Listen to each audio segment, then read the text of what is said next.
येण्याचं कारण म्हणजे अतिशय हृदयद्रावक घटना घडलेली आहे. देव करो अशी वेळ कोणावर येऊ नये. पण आजकालच्या तरुण पिढीला काय झालेलं आहे, कोणत्या गोष्टीचं व्यसन चढलेलं आहे ते सुद्धा कळत नाही. आणि मुळात म्हणजे आपल्या शिवजन्मभूमीमध्ये ही घटना घडणं ही अतिशय म्हणजे लाजिरवाणी आहे. आणि मी विनंती करेन पोलीस प्रशासनाला सुद्धा माझी विनंती आहे की जी पीडित मुलगी आहे, जिच्यावर कोयत्याने व धारदार शस्त्राने वार करण्यात आला, ते आता जखमी स्वरूपात आहे हॉस्पिटलमध्ये.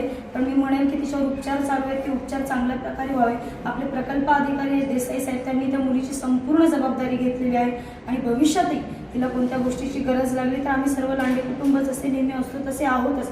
पण मी म्हणेन आपण माझ्या तरुणांना सुद्धा खास विनंती आहे की आपण तरुणींना की जर अशा घटना आपल्यासोबत घडत असतील तर आपण कोणातरी आपल्या वरिष्ठांची मदत घ्यावी, जेणेकरून या गोष्टींना अडथळा म्हणजे कुठेतरी अडथळा होईल की अशा घडणाऱ्या वाईट गोष्टी घडणार नाहीत. आणि मी मुळात म्हणेन की त्या मुलीची तब्येत लवकरात लवकर सुधारावी. आणि डॉक्टरांचे सुद्धा मनापासून आभार की ते अथक प्रयत्न करत आहेत त्या मुलीची तब्येत सुधारण्यासाठी. देव करो की त्या मुलीला लवकरात लवकर न्याय मिळवण्याचा प्रयत्न पोलीस प्रशासन असेल, मी असेल, माझे सासरे देवरामजी लांडे साहेब असेल, आम्ही सर्वजण प्रयत्न करणार आहोत. आणि तरुणांना विनंती आहे की अशा कोणत्याही एकतर्फी प्रेमातून या गोष्टी घडतात, त्या गोष्टींना कुठेतरी आळा घालण्यासाठी आपल्या भागामध्ये काहीतरी उपक्रम राबवले गेले पाहिजेत. त्याची सुद्धा तयारी येत्या काही दिवसामध्ये मी एक मुलगी म्हणून, एक स्त्री म्हणून आपल्या भागामध्ये राबवण्यात येणार आहे, जेणेकरून आपल्या तरुण पिढीला किंवा स्त्रियांना त्यांना त्यांच्या डिफेन्ससाठी काहीतरी करता येईल. या गोष्टीची काळजी ही भविष्यात मी घेणारच आहे.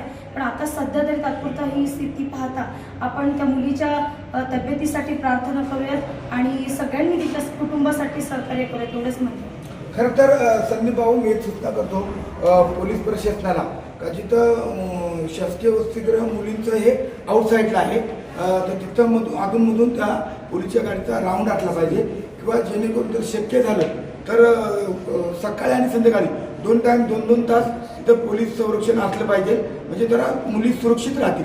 कारण मुली कॉलेजमध्ये गेल्यानंतर सुरक्षित राहतात, परंतु कॉलेज सुटल्याच्या नंतर त्यांची प्रत आहे सकाळचा टाईम आणि संध्याकाळचा टाईम असं मी या पोलीस प्रशासनाला मी SP साहेबांशी बोलून त्या ठिकाणी मुलींचं जवळजवळ तिथं 7-8 हजार मुली आहेत आणि त्या मुलींसाठी तिथं पोलीस डिपार्टमेंटने तशी स्पेशल व्यवस्था करावी, अशा प्रकारची माझी मागणी पोलीस डिपार्टमेंट आहे. दुसरी मागणी जी आहे ती संध्याकाळची 5 वाजता कॉलेज सुटल्याच्या नंतर कॉलेजच्या बाहेर सुद्धा पोलीस असले पाहिजे. आणि ST स्टँडला मुली ज्या टायमाला येतात तिथं नाही, मुळात ते मुलीला इतका त्रास होता, ती पोलीस स्टेशनला गेली असती तर आजची वेळ आली नसती. तर तुम्ही मुलींना काय आवाहन करणार का असं जर कोण त्रास देत असेल तर काय करावं?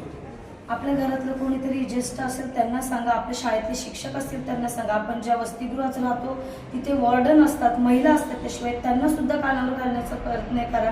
कारण आता जितपत मला माहिती आहे त्या मुलीला वडील नाही, त्याच्यामुळे तिची सुद्धा अशी परिस्थिती असणार आहे की बाबा सांगणार तरी कोणाला. आणि आदर नसलेल्या व्यक्तीला समजू शकतो, पण अतिशय मुलीने कोणाचाच आदर नाही असं कोणी समजू नये. तिने पोलीस प्रशासनाची किंवा महिलांची कोणत्या तरी आमच्यासारख्या प्रतिनिधींची मदत घ्यावी.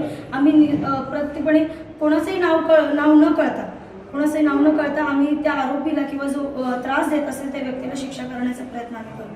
आणि त्या मुलीला खरं तर आमच्याकडून प्रामाणिकपणे, माझी सुनबाई असेल, मी असेल, आमचं लांडे कुटुंब प्रामाणिकपणे त्या मुलीचं जसं प्रकल्प अधिकारी साहेबांनी सांगितलं तसं आम्ही पण या ठिकाणी त्या मुलीची जबाबदारी काही ना काही खालीच वाटा घेऊ. कारण ती ज्या टायमाला ऑपरेशन एका बाजूचं झाल्याच्या नंतर आता दुसरं ऑपरेशन तिथे चालू आहे, पण ती बोलताना काय म्हणली, मला वडील नाही, मला फक्त मला वाचवा, मला जगायचं आहे, ते माझ्या आईसाठी जगायचं आहे. ह्याच्या टायमाला ती मुलगी ऑपरेशन होताना बोलले म्हणजे तिला परमेश्वराने खरं तर वाचणार आहे, 100% मुलगी वाचणार आहे. परमेश्वरांना मी प्रार्थना करतो का तिला खरं तर जीव लागतो.